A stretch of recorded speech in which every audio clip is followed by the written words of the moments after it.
lah suaminya mau selingkuh kok milihnya ART kan gitu ya. Aku jadi kayak curigaan gitu ya. Jangan-jangan ini cuma Halo netizen yang tercinta, media sosial dihebohkan dengan kabar seorang pengusaha skincare asal Makassar, Fanny Frans, yang membongkar perselingkuhan suaminya dengan salah satu ART-nya. Pada unggahan yang beredar di media sosial, Fanny menyebutkan bahwa sosok ART di rumahnya yang berselingkuh dengan sang suami bernama Mamli. Fanny menjelaskan juga dalam unggahannya bahwa sang ART dan suaminya berhubungan di rumahnya. Padahal saat itu ia juga sedang berada di rumah. Dia adalah Mamli, pembantuku yang berselingkuh dengan suamiku di istanaku, di kamarku, di setiap sudut rumahku pada saat saya pun ada di rumah. Ya, begitulah kata Fanny Frans. Bos skincare asal Makassar ini juga menyebutkan bahwa perselingkuhan Mamli dengan suaminya terkuak setelah sang ART mencuri uangnya sebesar 700 juta rupiah. Sang ART beralasan mencuri uang 700 juta rupiah dari Fanny lantaran selama ini tidak pernah mendapatkan apa-apa saat menjalin asmara dengan suami majikannya itu. Fanny mengaku ia merasa sedih bukan karena uangnya yang dicuri, namun akibat rumah tangganya yang kini hancur akibat aksi sang ART. Alih-alih menyalahkan sang ART dan suaminya, Fanny justru merasa dirinya bersalah lantaran perselingkuhan terjadi karena ia memperkerjakan sosok wanita tidak baik-baik. Fanny menjelaskan bahwa ini bukan pertama kalinya sang suami berselingkuh darinya. Ternyata 12 tahun lalu sang suami pernah berselingkuh dan tidak merubah sifat buruknya. Nah, gimana nih menurut netizen yang terhormat? Silahkan berkomentar ya. Saya mau cerita sama kalian guys. Nih, beberapa kali ini saya mendapat klien ya. Dia itu berselingkuh dengan pembantunya atau ART-nya guys. Kemarin di Semarang, lalu di Tangerang, dan sekarang katanya di Makassar. Nah guys, menurut kalian yang salah itu siapa? Majikannya atau pembantunya? Dan katanya yang di Makassar ini viral tuh guys, karena si istrinya yang tersakiti itu memposting dan dia menunjukkan kepada anak-anaknya bahwa dia orang yang teraniaya lah karena diselingkuhi oleh suaminya atau oleh bapaknya anak-anak tersebut. Pertanyaannya, karena yang dua klien saya itu tidak diekspos guys, jadi aman. Karena apa ya? Mereka mau tetap berhubungan dengan si suami itu dan dia tidak mau bercerai. Walaupun sakit hati, tapi mereka saling memaafkan ya. Nah, kalau sekarang ini nih, apakah dia yang di Makassar ya? Apakah dia mau mempertahankan rumah tangganya atau bercerai? Kalau bercerai, diekspos, ya silakan. Tapi kalau untuk mempertahankan, buat apa kalian ekspos menjelek-jelekan suami kalian gitu loh? Dan kasihan anak-anaknya nanti gitu. Ini mental anak kena loh. Nah, harus difikirkan apabila kita mau mempublish segala sesuatu itu, perhatikan mental anak. Karena apa?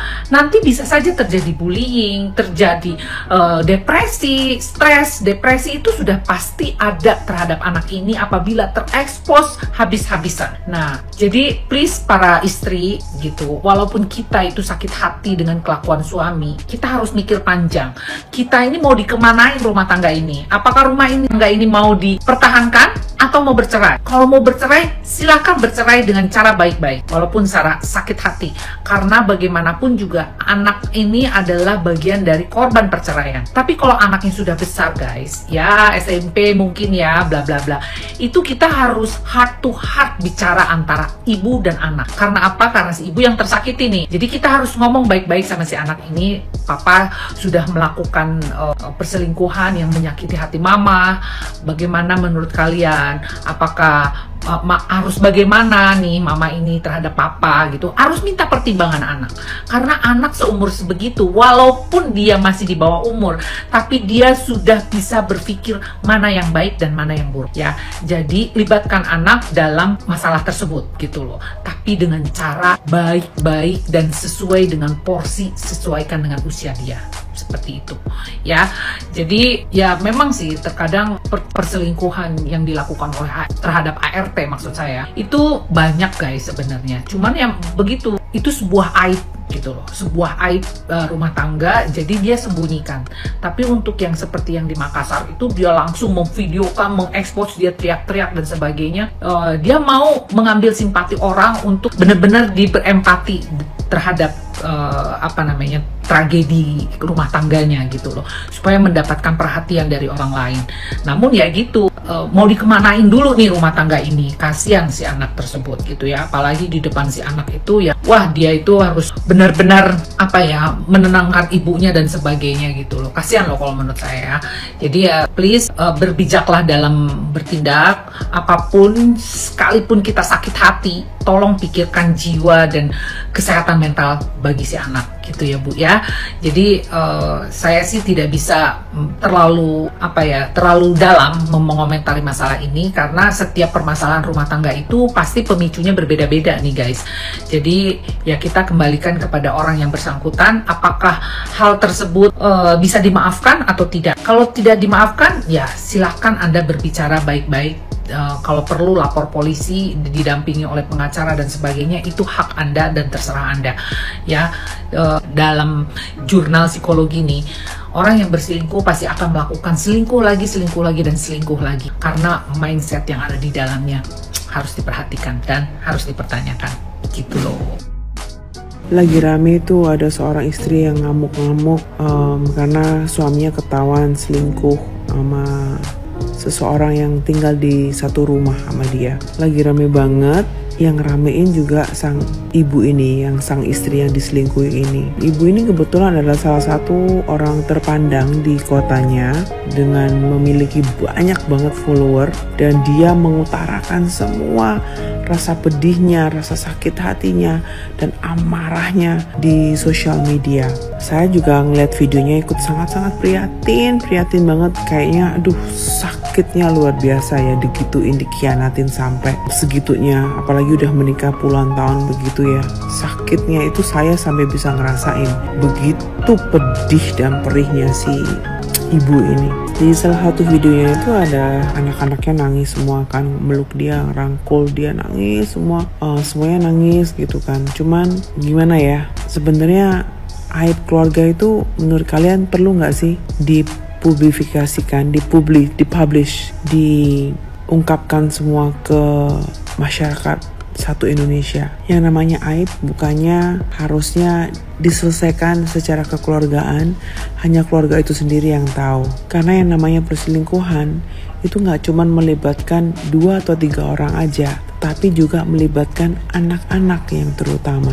Kasihan saya ngeliat anak-anak ini. Kalau ini udah di blow up di sosmed, semua orang tahu, teman-temannya sekolah semua tahu, gurunya semua tahu. Nah, ketika anak ini harus ke sekolah, apakah dia nggak menanggung rasa malu juga? Saya tahu bener yang namanya emosi, kecewa, amarah itu nggak bisa ditahan, kadang-kadang nggak bisa dikontrol ya. Cuman buat kalian ibu-ibu, para istri yang sedang mengalami masalah rumah tangga, sebisanya kalian juga tidak hanya menurutin rasa emosi diri aja, tapi kalian juga harus memikirkan anak-anak kalian. Mental anak-anak kalian juga harus wajib kalian jaga. Jangan sampai trauma ini mereka ikut merasakan begitu, karena ini adalah suatu trauma rumah tangga, bahtera rumah tangga yang bukan urusan anak-anak. Anak-anak selalu terlibat di dalam setiap masalah perselingkuhan. Itu kasihan banget ya mental mereka. Jadi minta tolong lah buat kalian ibu-ibu, jagalah mental health, kesehatan mental anak-anak. Masalah keluarga sebaiknya diselesaikan aja secara pribadi, secara privacy, agar gimana ya, kalau ngomong itu kayak kita ngasih ruang buat anak-anak, kita ngasih muka buat anak-anak, karena toh itu juga bapaknya kan. Suatu saat anak-anak juga butuh bapaknya gitu loh. Jadi jangan sampai kita itu terlalu amarahnya melebihi logika kita, nggak mikir jangka panjang, karena hubungan ayah dan anak itu kan akan terus berlanjut ya. Anak pasti membutuhkan ayahnya suatu saat gitu loh. Entah itu ayahnya udah berbuat salah apa enggak, itu antara mama dan papanya ya, tapi bukan antara anak dan ayah gitu. Jadi berpandai-pandailah, berbijaklah untuk mengontrol emosi kalian sebisa mungkin ya. Anak-anak itu diberi muka lah ya, diberi ruang gerak lah ya, supaya dia nggak malu di masyarakat, supaya dia nggak malu di sekolah gitu terhadap teman-teman dan guru-guru. Jadi supaya anak ini nggak jadi minder juga gitu ya. Semoga masalahnya apapun itu terselesaikan dengan baik dan gak semakin tambah panjang. Saya sangat berempati pada si ibu ini dia terlihat banget kalau dia sakit banget ya. Empati saya buat dia dan buat anak-anaknya dia. Semoga anak-anaknya dia itu tetap kuat dan bisa menyemangati ibunya. Sulit kayaknya percaya sama berita yang lagi viral sekarang ini, perselingkuhan antara suami seorang pemilik skincare yang yang lagi viral itu sama ART gitu. Ya, suaminya mau selingkuh kok milihnya ART kan gitu ya. Aku jadi kayak curigaan gitu ya. Jangan-jangan ini cuma prank ya. Nanti kita di prank lagi guys ya kan. Udah banyak berita prank-prank kayak gitu kan. Ya entahlah ya, kayaknya kurang masuk akal menurutku ya. Karena kalian tahu sendiri lah ya, kalau tadi ART-nya itu kayak inem pelayan seksi kayak di TV, kayak di sinetron kan ada filmnya tuh ya, inem pelayan seksi. Nah itu kita masih mungkin, kita pikir suaminya mungkin tergoda karena seksi banget gitu ya. Nah ini ART-nya kita lihat sendiri bukan wajah-wajah penggoda gitu kan. Kok bisa suaminya tergiur gitu ya kan. Kalau memang mau selingkuh tadi suami kan bisa milih cewek-cewek di luaran yang lebih cakep, yang mungkin setidaknya setara istrinya gitu ya. Jadi kayaknya sulit ku percaya kalau ini kejadian beneran ya. Iya, takutnya curigaan aku ya jangan-jangan cuma prank gitu supaya brand skincare-nya naik gitu. Ini dugaanku aja loh ya. Kayak kalian tuh nggak usah terlalu serius-serius menangani berita-berita kayak gini nih. Takutnya nanti kalian udah baperan, sudah kayak mana-mana, komentar-komentarnya udah jelek-jelek di sosial media, udah menghina si ART, nggak taunya cuma prank ya kan. Jadi udahlah ya. Udah ada kan kejadian-kejadian yang ngeprank, kita udah baper, nggak taunya cuma prank, cuma supaya naikin nama, supaya naikin pamor ya kan. Kalau aku kayaknya sulit diterima sih, sulit ku percaya ya. Gimana menurut kalian guys? Percaya nggak kalian itu?